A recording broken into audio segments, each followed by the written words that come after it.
Hello અશ્વિત યર્તા આજે અમારે કોલેજમાંથી રાષ્ટ્રકથા શિબિરમાં 10 દિવસ માટે જવાનું હતું એટલે અમે લોકો નીકળી ગયા.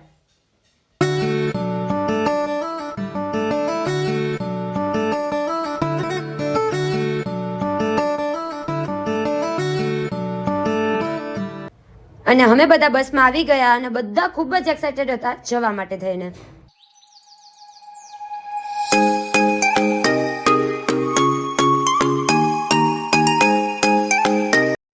ભૂમિ કે મને ડાન્સ આવડે તો રક્ષા કે મને તારા કરતા પણ વધારે આવડે. જો તો ખરા બે ડાન્સ કરે છે તી.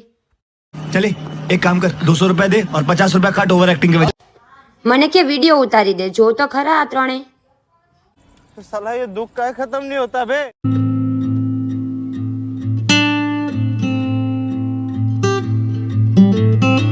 તો અમે બધા પહોંચી ગયા કેમ્પ સાઇટ પર અને રહેવાની સુવિધા ખૂબ જ સારી હતી. તો હવે મળશું નેક્સ્ટ બ્લોગ પાર્ટ 2 માં.